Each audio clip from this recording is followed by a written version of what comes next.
Hello, everyone. Good morning, good afternoon, good evening from wherever you are calling in from. Thank you so much for joining us today. Today we'll have a conversation highlighting how can electric vehicle interact with buildings to become a resilient power source in power outages, which is building resiliency with V2G in residential homes.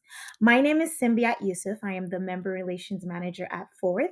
Before I pass it along to our moderator today for this engaging conversation, we have a few announcements from the Fort team and a special guest. Attendees, we ask that you please submit all your questions via the attendee chat. We will get through those questions during our Q&A portion of the webinar that will be after the presenters are done presenting.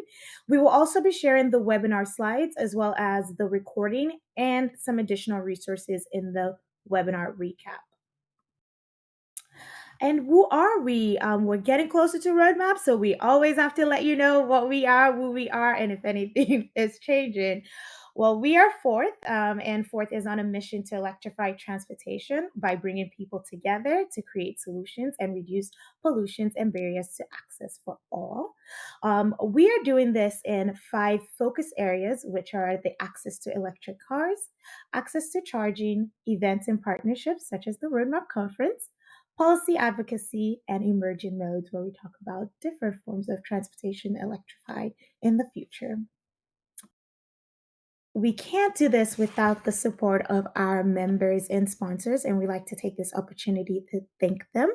If you have any questions regarding becoming a member of Fourth or supporting our webinars, feel free to reach out to me. My email is on the screen, but I will be the one emailing you all the recap, so you can contact me there.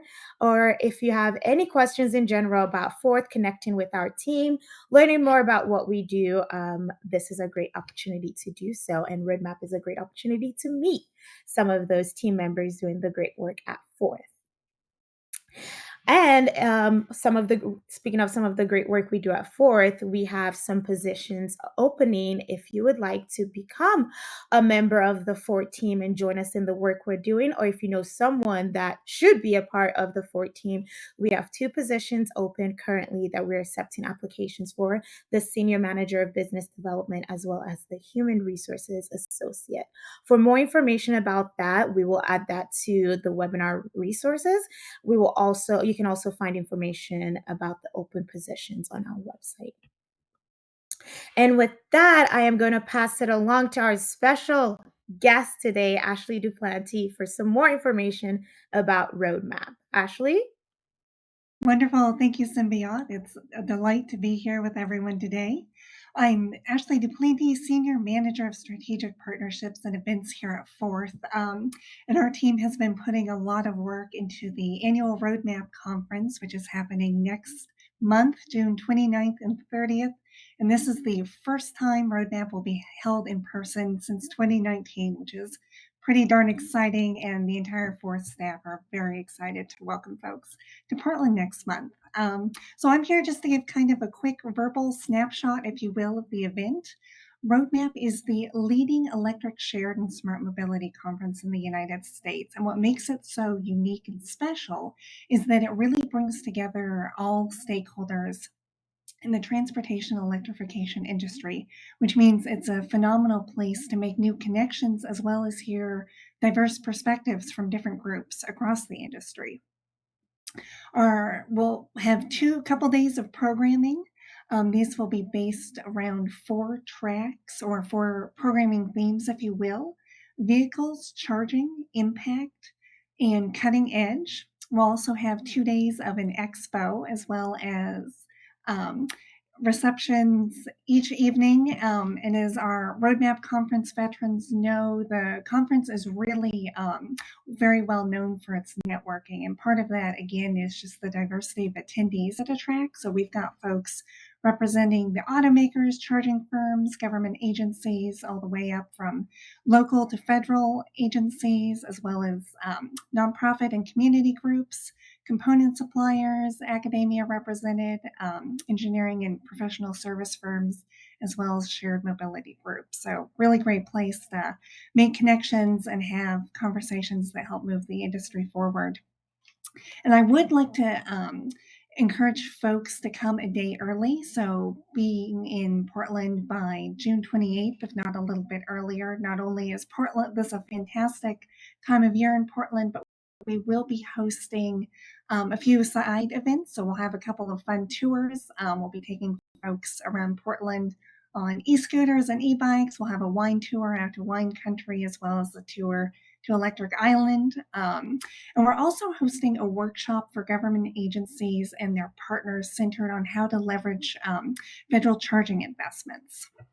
So all of this information is down here. There's a URL at the bottom of the screen. I encourage you to follow. And in closing, I want to extend an invitation again to join us next month, and just a flag that our conference tickets, if you book by May 31st, you can take advantage of the early adopter rate as prices go up on June 1st.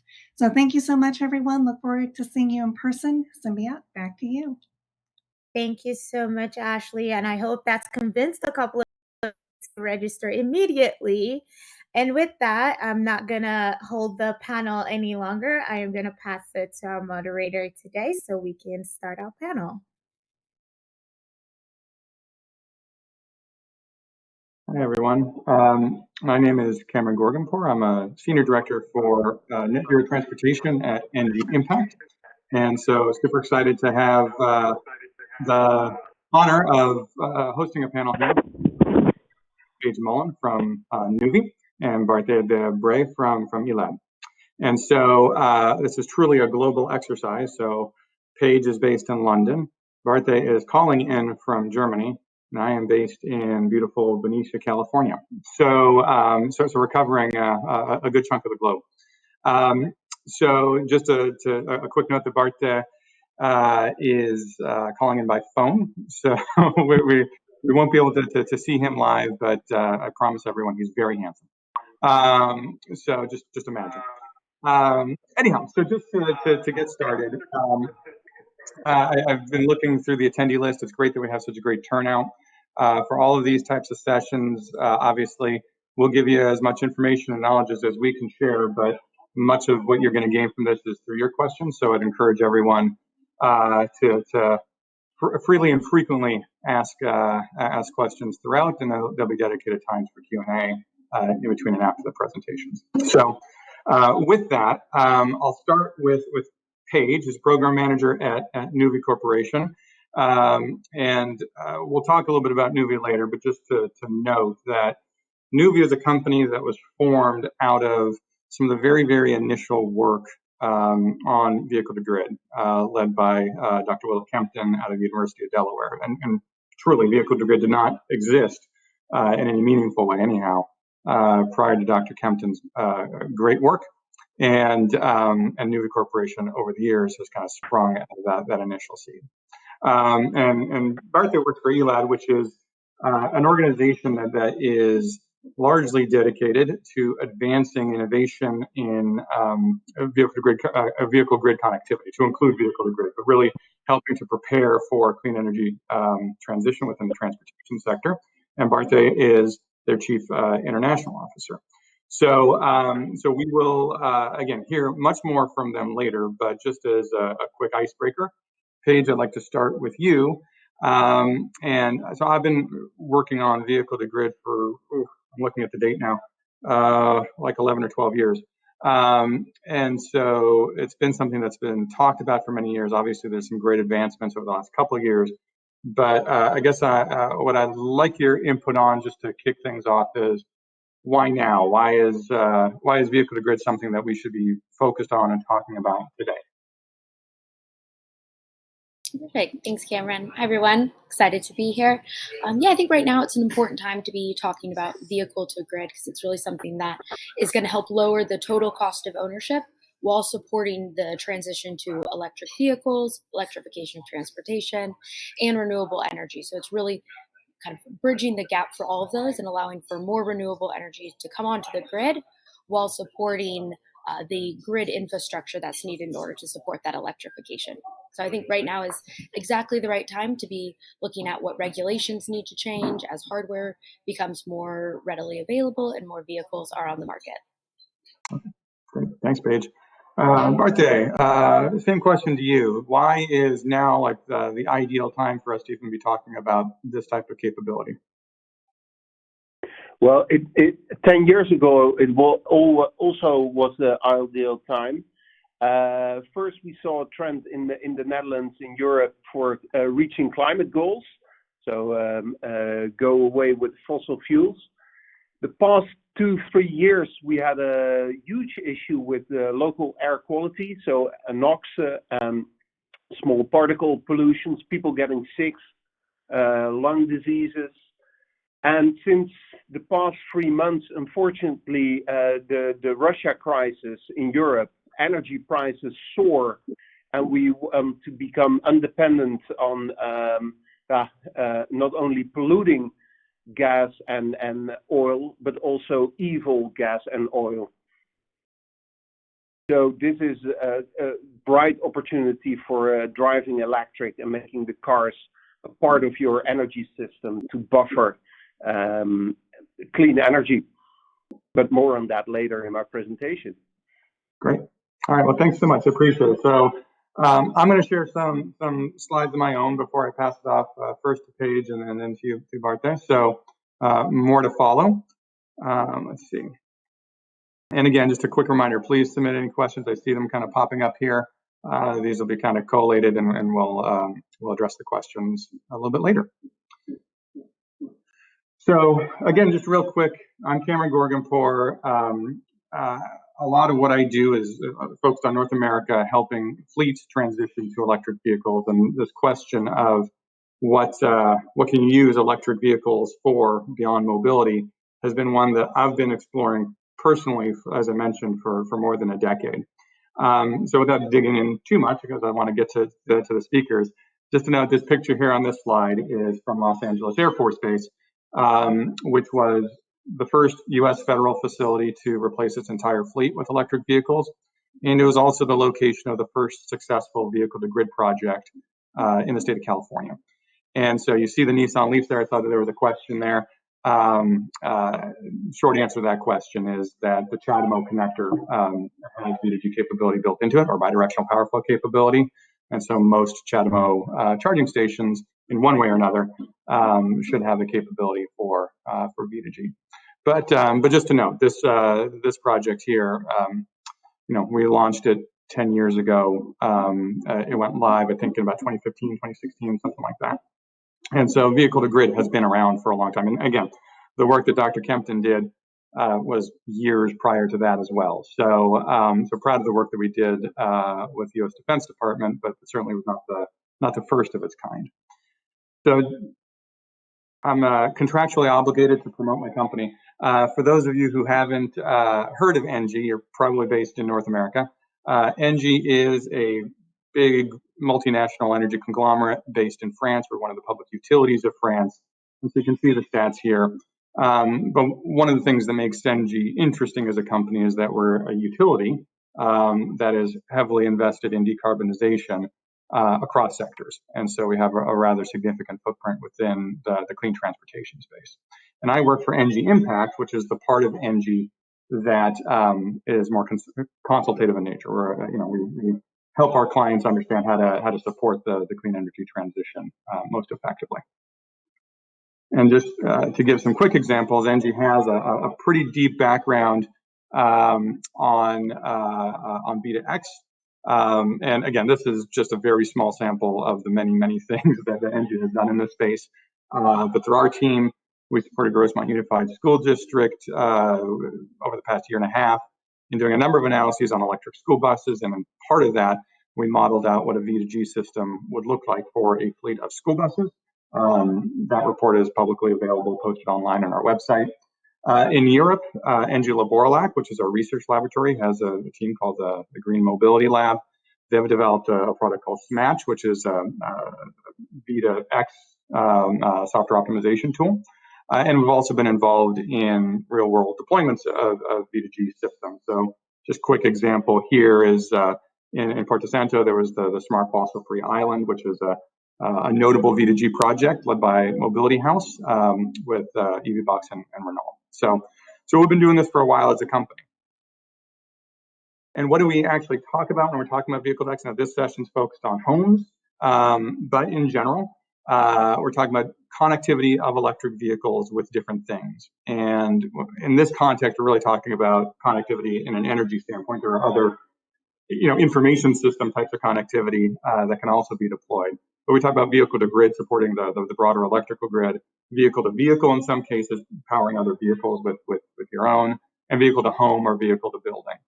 And so there are a lot of different value propositions for each of these different cases. So you say, okay, well, that's cool that we can do this, but why is this even significant? This is a slide. I used to work for World Resources Institute, so these numbers are a little bit dated, but just to note that if you look out to 2030, even in the most conservative case, we're talking about 130 million EVs on the road worldwide. And that translates approximately to close to 7 terawatt hours of storage. And if we assume that we're only using level 2 type of charging for vehicle to building, vehicle to home, that's about 3 terawatts of power capacity. You compare that to the world's projected need for stationary storage, and it's about 10 times. So roughly speaking, 9 to 10 times more storage within electric vehicle batteries than the world's need for stationary energy storage in 2030. So this vast energy resource is something that's really worth considering, because otherwise it's an asset that's not optimally utilized. And so these are the numbers, and you say, okay, well, that's kind of theoretical. Like, are there any motion towards actually using that capability? And I'll end you with this. This is and this is a partial list because we don't necessarily know what all companies are doing, and it's changing seemingly every week.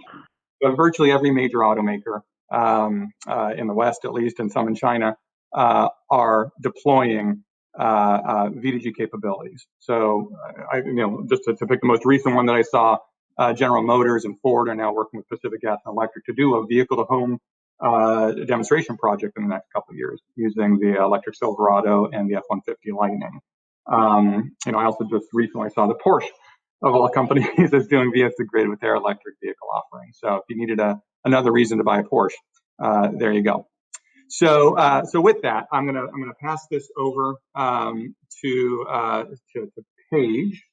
Again, just a quick reminder to post many questions as you'd like in the chat, and we'll cover them later. So with that, Paige, I'm gonna pass it off to you again. Can't say enough about the significance of Nuvve as a company in advancing vehicle to grid as a capability, just based off its deep history and the work that it's done to date. And so, Paige, off to you. Perfect. Thanks, Cameron. I'm going to keep my video off because it's taking up quite a bit of my bandwidth, and I could see it was running a bit slow. So hi, everyone. My name is Paige from Nuvve. I'm working on our programs and operations and business development, as Cameron mentioned, based out of our London office. So I work on kind of looking at our European programs, but also working with our US-based team in San Diego, where Nuvve is headquartered, looking at how we can use some of the vehicle to home pilots and some of the services that we've done in Europe, how those can translate to the US and vice versa. Since vehicle to grid is very regionally specific based off of the vehicles available, the markets that are there, it's really specific to that market. A little bit about Nuvve. So we're headquartered in San Diego, and as mentioned, we're a spin out from the University of Delaware. So we've been working on vehicle to grid now for about 25 years, looking at how to actually do this and integrate vehicles into the energy system. We have about 60 plus employees across the world right now and work on 5 different continents because each country is very different from each other. So replicating what we've done in one market into the other and understanding what services can be applied. We have about 16 plus megawatts under management across 3 primary continents, providing vehicle to grid services.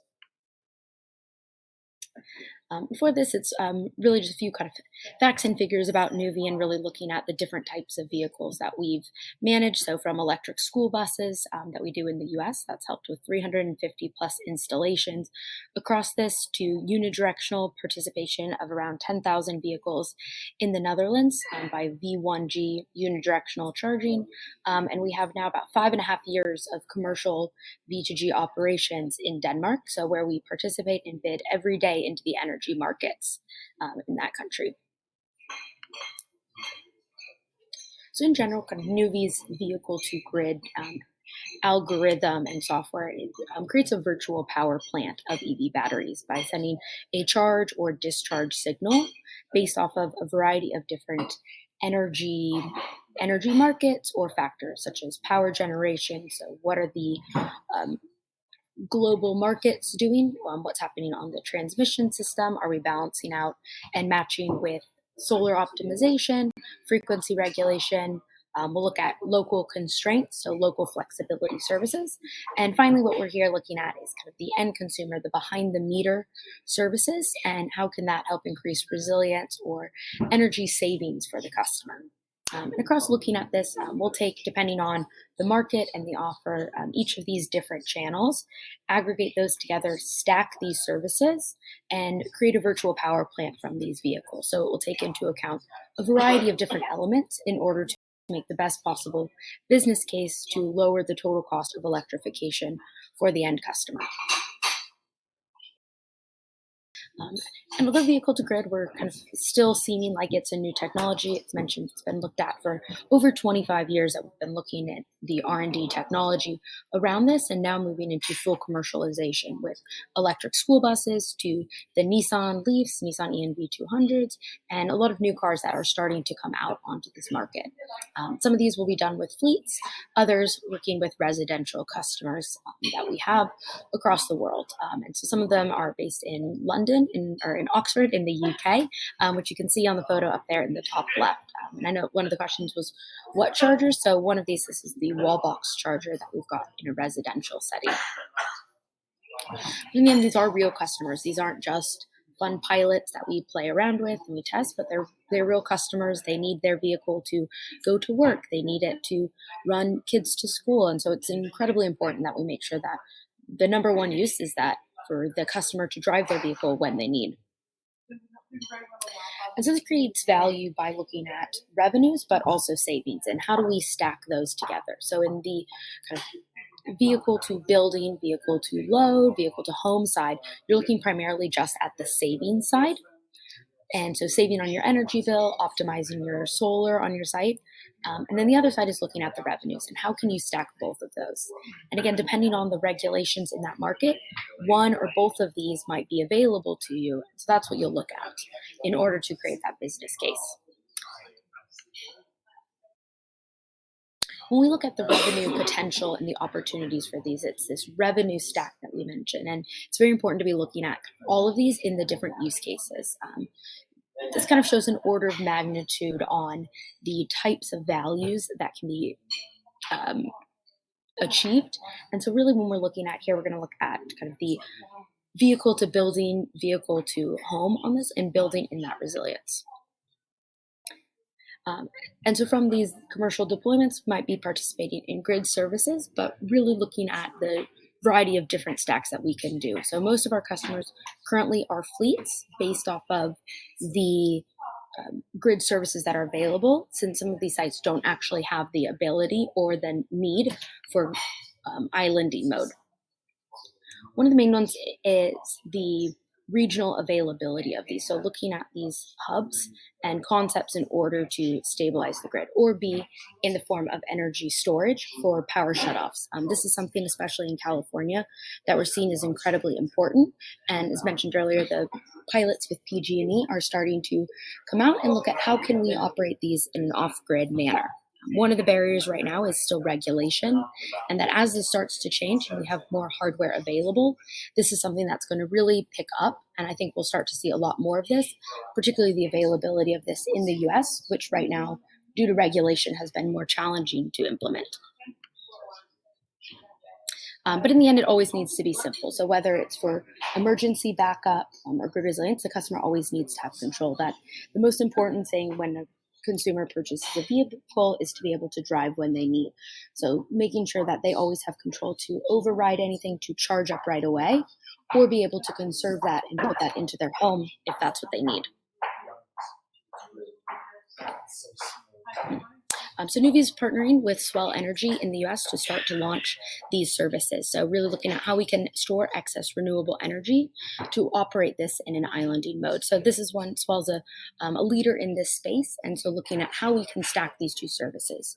As we have more vehicles that are available, and that the regulations are starting to allow that in the US specifically.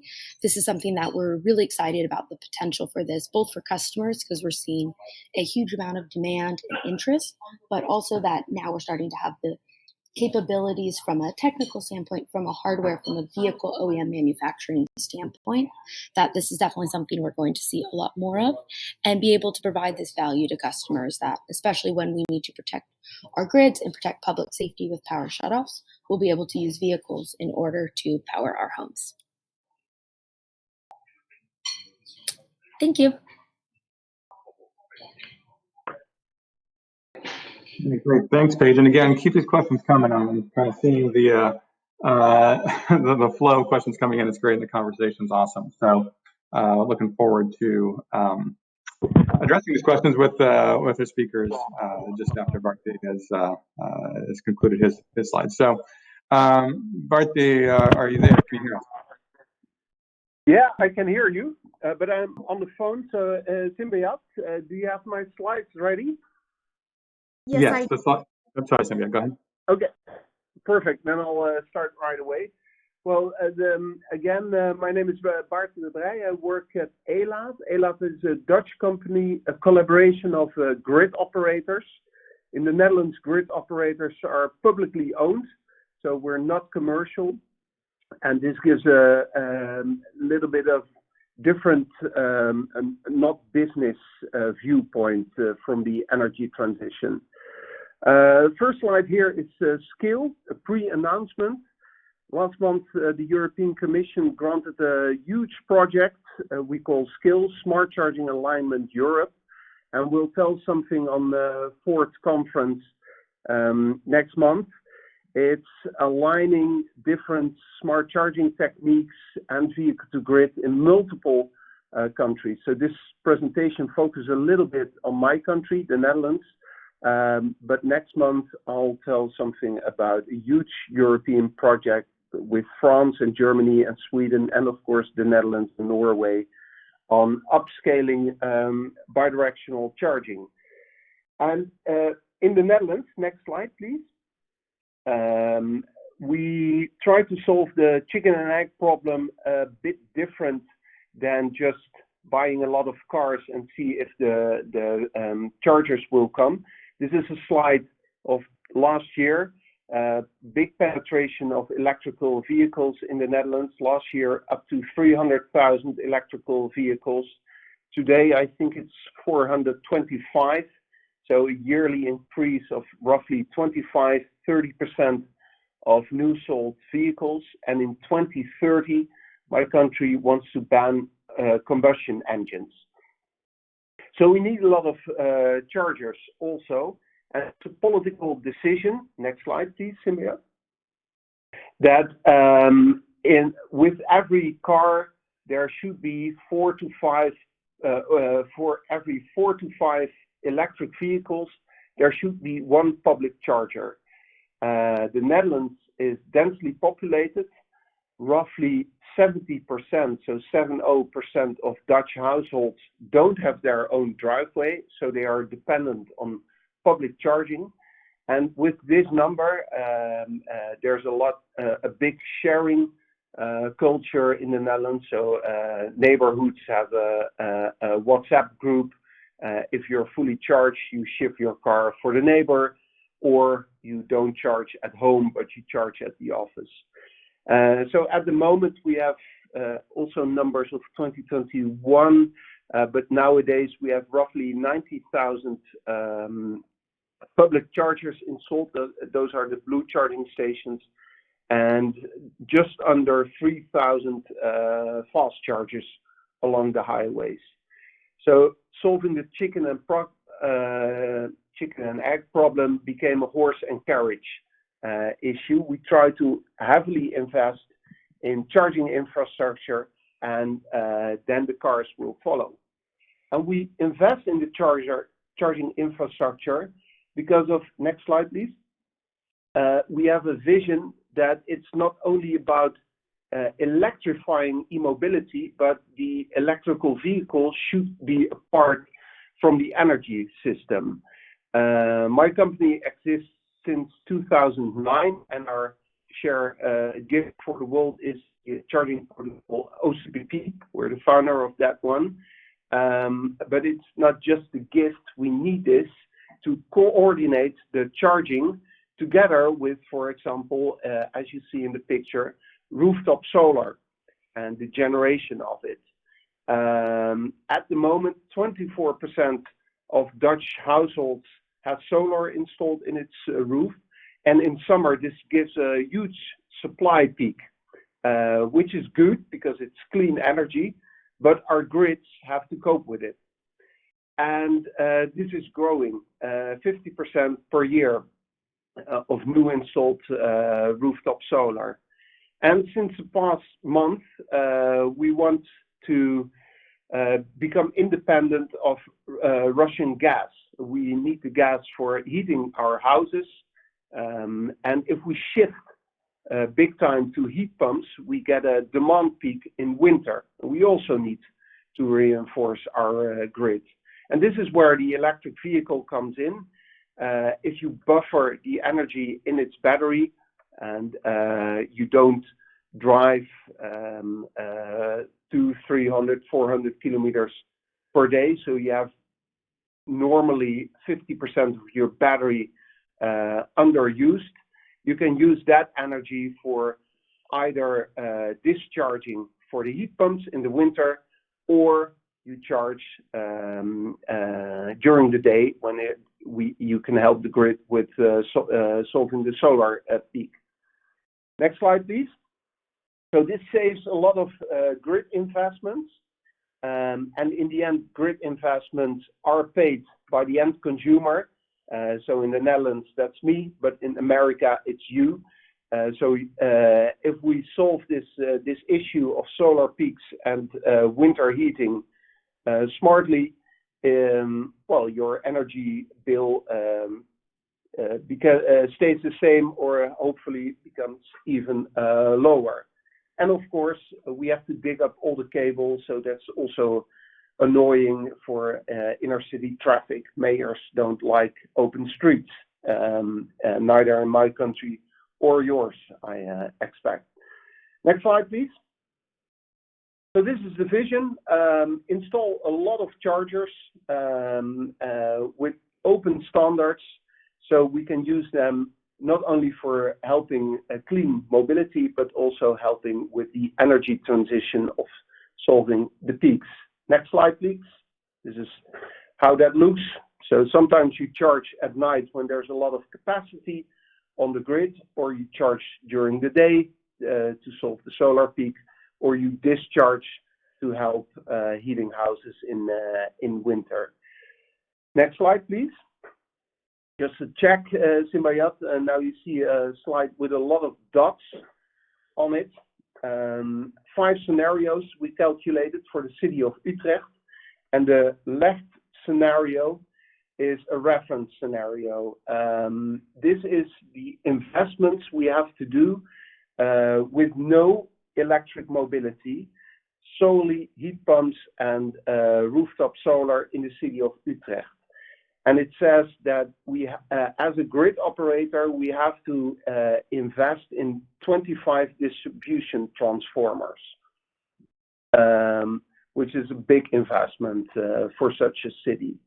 If you, to the second scenario, that's the second picture from the left, it says domladen, that's Dutch for stupid charging. You just plug in and charge your electric vehicle. No regards of the peak time at 5 o'clock in the afternoon. And this causes an extra load on the grid, so we have to invest up to 48 different distribution transformers and all its cables. So a huge investment. The middle picture is smart laden, so smart charging, slim laden, and that's static smart charging. So you avoid charging during peak times. So you're not allowed or you can't charge between 5 o'clock and 8 o'clock in the evening, for example, or in the morning.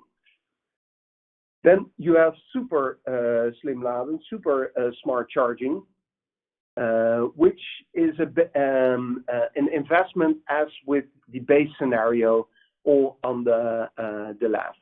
Because you charge the vehicles at smart hours of the day, most efficient hours of the day, you reduce the investments so you can integrate e-mobility without extra investments in the grid. You have to invest for the normal investments for solar and heat pumps, but still 25 distribution transformers and all its cables.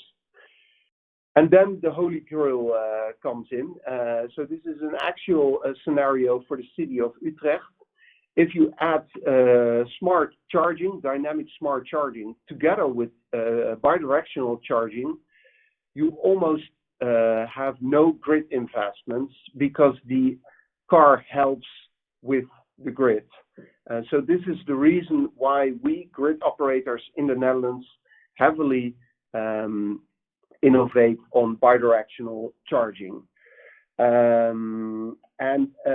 The city of Utrecht, mandated bidirectional charging readiness for its tenders of charging infrastructure. So they did a big tender of 2,000 charging stations last year, and all charging stations had to be bidirectional ready to help the grid, but also to help Dutch citizens and make a little bit of money out of the charging. So my presentation is really grid focused, but please keep in mind, consumers also like this because, well, they charge when prices are low, when it's sunny, and they discharge when prices are high. And, well, Dutch people are a bit on the penny. They like to make money. So it's good for the grid operator and good for the consumer to have bidirectional charging. Next slide, please. So this is what we do together with municipalities. We make big tenders for rollout of charging infrastructure. We do this data-driven, so not demand-driven. Demand-driven in the Netherlands is you wait till a consumer buys an electric vehicle and then you're going to install a charger. That's what we did in the past.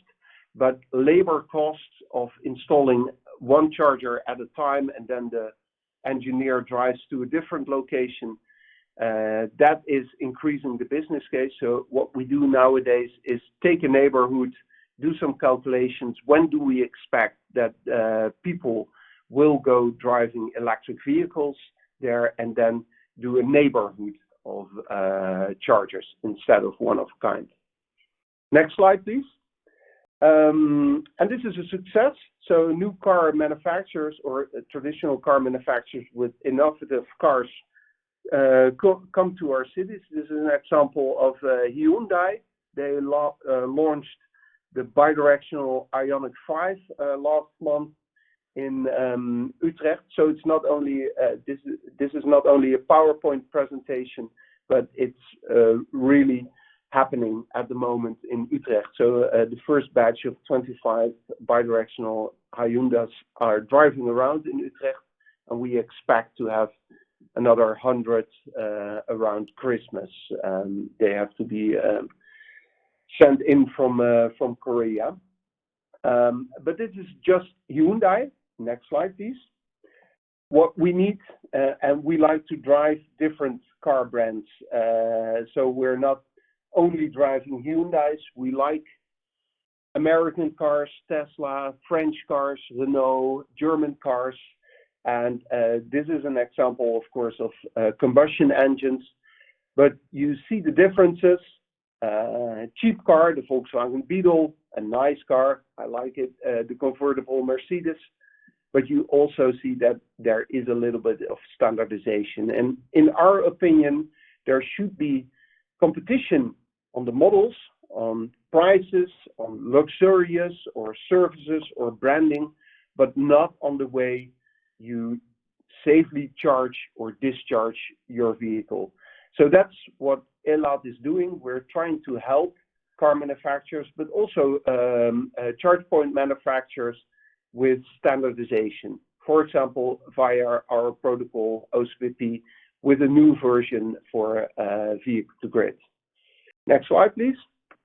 And this is what we do at our test lab. We research, we develop, but we also test. So does it really work? Can we depend on a vehicle?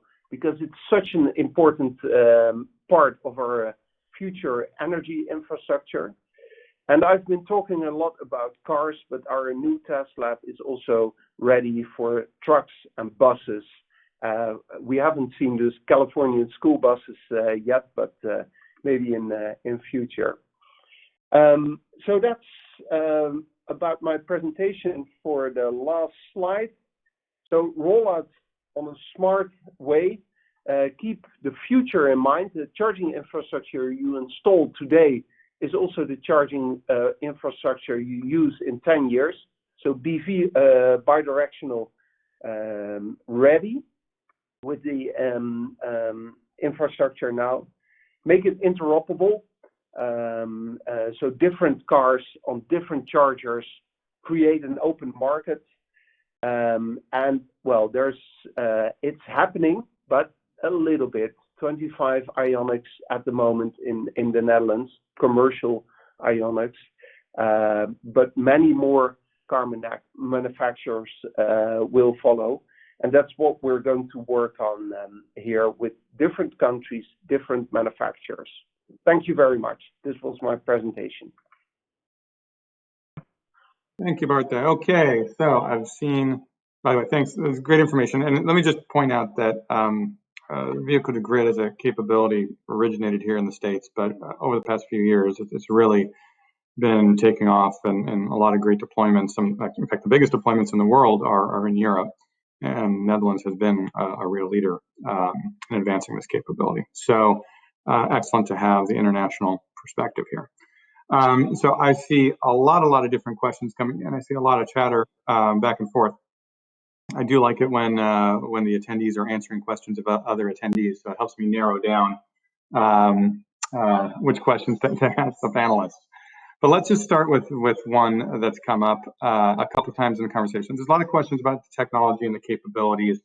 And let me just, I'll take license and just answer one piece of sort of a recurring theme about can V2G do this, can V2G do that.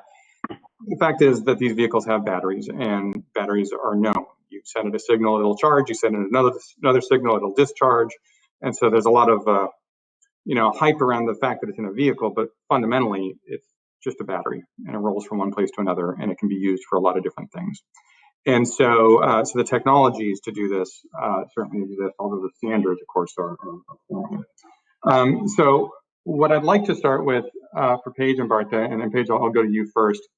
Why is it hard, right? Like technology exists, they're just batteries. You can charge, you can discharge a battery. So what makes vehicle to grid hard? Yeah, I think one of the challenges to it is the difference in standards across the board. So it's connecting the energy industry and the automotive industry, two very old industries that have their own sets of standards, their own requirements that until very recently have never had to interact with each other. And now we're seeing that as we're trying to harmonize these two and come together, that they both have their own way of doing things. And even just from a grid code perspective of what's done in Europe is very different than what's done in the US. So hardware that is developed and used in Europe, so some of them that we use, like the wall box charger, got in ABB charger, there's quite a few others, but that are not yet available in the US just due to the grid code requirements, 50 hertz versus 60 hertz, the islanding mode requirements. A lot of these make it difficult to transfer that over.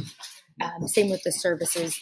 Are you allowed to discharge into a building, or is there an islanding requirement that they might not meet? And so it's trying to make sure you need to have all of the pieces of that puzzle. And I think that's something we're just starting to see within the last really couple months, starting to see large announcements from big manufacturers that they're going to be able to do this. And so I think that's one of the things that make it difficult in order to, or it's very regionally focused on where it's taken up a lot of adoption. And where you have strong government support has also been very helpful in those markets. Baerte, same question to you. What do you think? What do you think makes vehicle to grid hard today?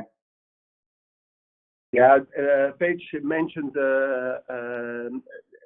very strong points: standardization, regulatory barriers, different grid codes between different countries or states in America. Two things I would like to add. Interoperability is an issue, interoperability between countries in Europe, but might also be between states.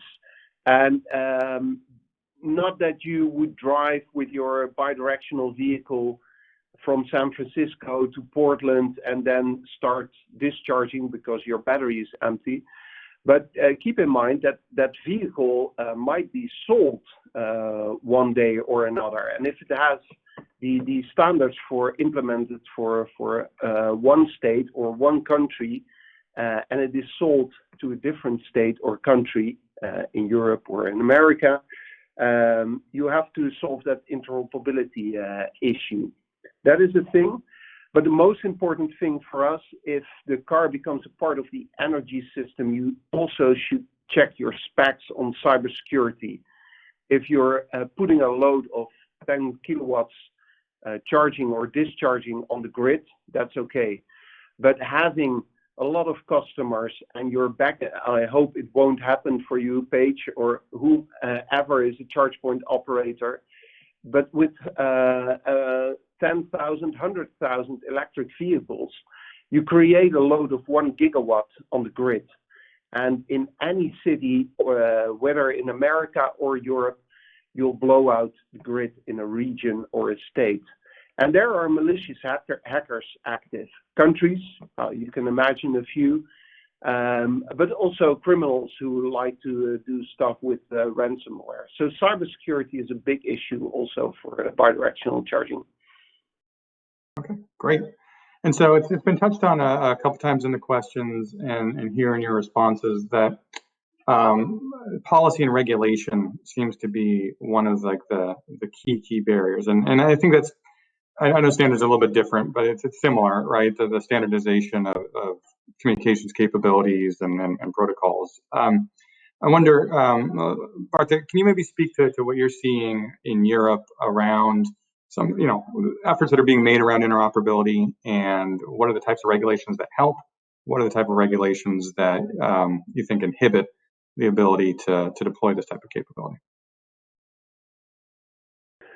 Well, different countries have different regulation. Sometimes regulation, we have to align two sectors together. So there's regulation on the automotive, which is mainly safety, but it stops for the driving. And now the automotive has to implement a little bit of energy sector regulation in their vehicle. So that is a challenge. But big energy companies also try to capture a little bit of the new customer, the e-mobility driver, and they sometimes try to use standards, ISO standards, IEC standards in it.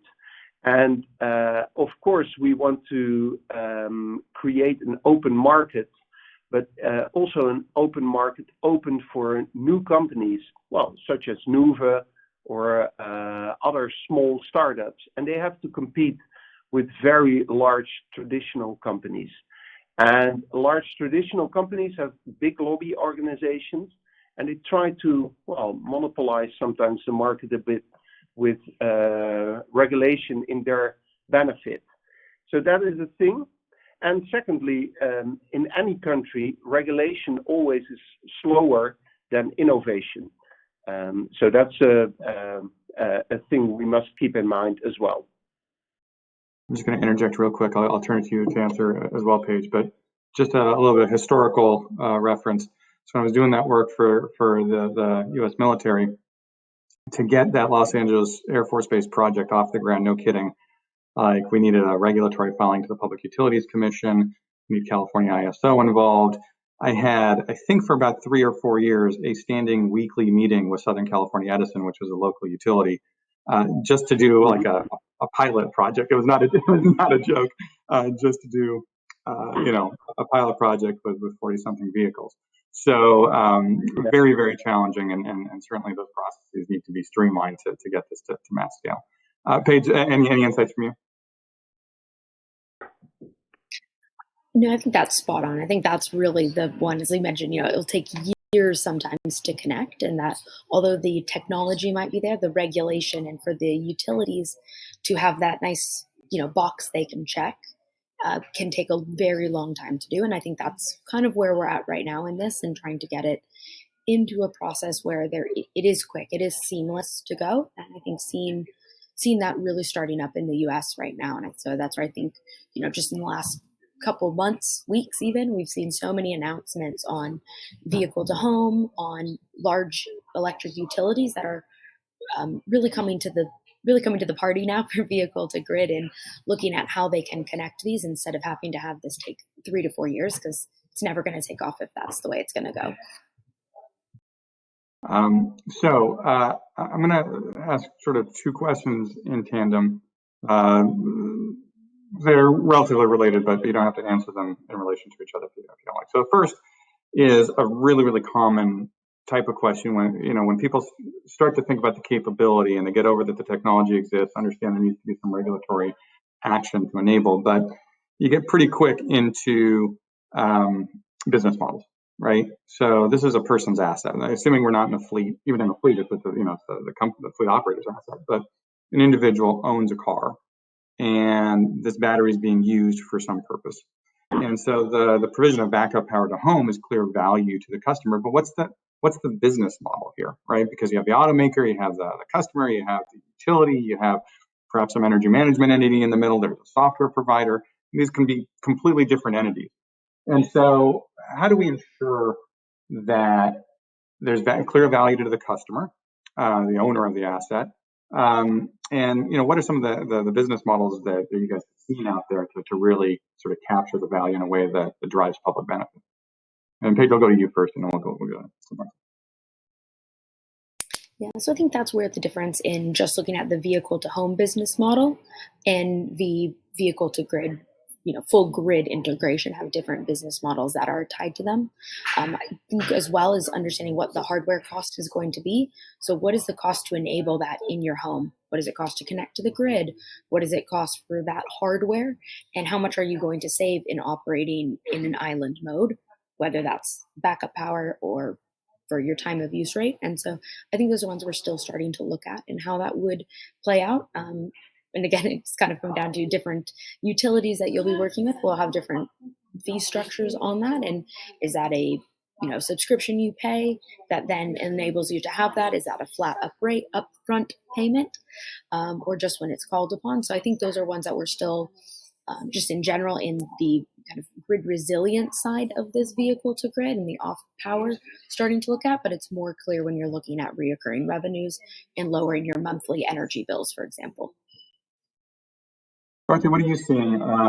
You showed the slides that the utility already has to invest in distribution transformer upgrades, right? So there's some marginal financial benefit to the utility to integrate vehicle to grid.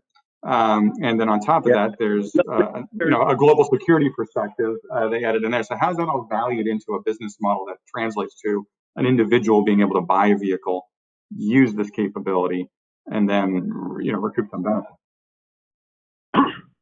Yeah, what we now see is some large fleet owners in the Netherlands. They operate, for example, a car sharing fleet, a rental company. And a rental company makes money when the vehicles are rented.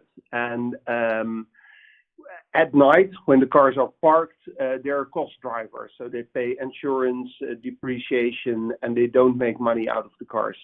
Once they park at night and they can do a grid service, they won't make as much money as if they were rented, but with bidirectional charging, they still can make a bit more money. So this is where, so not for individual consumers, but for large fleet owners, there is a business case. So we see them stepping in this market. For individual consumers, last Easter weekend, we had negative energy prices in the Netherlands. So the Germans overproduced. There was a lot of wind, a lot of solar energy, and they had congestion in their grid. And they were offering us money if we would, well, use electricity. And if you charge at those times, you get paid to charge your electric vehicle. And other parts of the month April, because of the Russian crisis, energy prices were through the roof, 80 cents per kilowatt hours. So if you can play a little bit with that as an individual consumer, and you probably get help from an app, from an aggregator. I have such an app for only one directional charging, but I make a little bit of money every month, 10 euros, so that's roughly $10. Not game changing, but I like it. Well, I mean, it's not the $10, it's the $10 and the fact that you're not buying gas. And presumably in that case, getting paid to charge your car sounds pretty appealing to me. And I'm glad you mentioned it, because that was the second question. By the way, I have this question, and then we have time for one more before we have to wrap up. So there was a published report by the International Renewable Energy Agency a few years back that looked at the relationship of vehicle to grid to renewable energy, wind and solar. And so I've seen a lot of questions pop up in the chat about, hey, can V2G be integrated with solar and other types of storage in a home or more broadly? So Baerte, you mentioned like the sort of macro thing where there's on the grid, there's too much renewable energy being produced, so people get paid to charge. But I guess I'm wondering, and Paige, I'll start with you, are you seeing any specific deployments that integrate V2G with renewables on site or otherwise? And are there sort of economic or environmental benefits that you see from integrating these things? Yeah, absolutely. I think that's definitely something we're starting to see a lot more of, depending on the site. If there's on-site solar, we've done some instances in California and San Diego at UCSD, and then a lot of our school bus sites as well will have the V2G school bus deployed, as well as solar on that. So I think that's definitely something that's going to become a lot more mainstream as we have more solar installed and more EVs. I think it's a really wonderful match for that, and will allow, as mentioned, having so much solar, especially in California, with I'm sure all heard of the kind of duck curve that shows up, and how you can charge with that, whether that's on your own site or it's one that's through kind of the system operator, and matching those together. So I think it's a really great use case that will help make sure that solar's used to power these, and firming up that capacity for the renewable generation. Okay. Baerte, I know you kind of addressed this in your last response, but anything to add on sort of the co-benefits of vehicle to home or vehicle to grid with renewable energy? Yeah, as mentioned, some trends are not done by a project manager or a municipality. Dutch citizens just install solar on their roofs, and there's no one controlling it. It's a good thing, but in the end, if we don't organize something differently to solve their peak in summer, we have an issue, and therefore good collaboration and coordination with the municipalities is essential. So if people install solar on their roofs, please also make sure you make bidirectional chargers in public areas mandatory to facilitate the market for car manufacturers to deploy their vehicles. They will be on the market in 2025 or so, but pre-install, make it a horse and carriage instead of a chicken and egg. That would be my recommendation. Great. All right. Well, I said we had time for 2 more questions, but I'm looking at the clock and realizing that we don't. This is just been a great session, and this topic is such a rich one to discuss because you get all these wonderful types of very practical on the ground questions and sort of macro, like what does it actually mean for the grid? What does it actually mean for the auto sector? So I want to take a moment. I'll pass it back to you, Cynthia, but just quickly want to thank Paige and Baerte for taking the time to call in today. Great information, great work you all are doing. So look forward to talking to you all in the future. And Cynthia, back to you. I almost made the classic mistake of keeping myself muted, but thank you all so much for joining us today and for joining the conversation. And definitely make sure you're registered for the Roadmap Conference to continue this conversation, as well as you'll see Baerte in person if that's the only reason you register for the conference. But we have one more webinar in our series for you all before we take our summer break. Our final webinar will cover charging in parks. We'll discuss best practices and lessons learned on Tuesday, June 14th. So join us for that and join us for another conversation. And again, we can't thank you enough for spending this hour with us. Thank you and have a great day, everyone.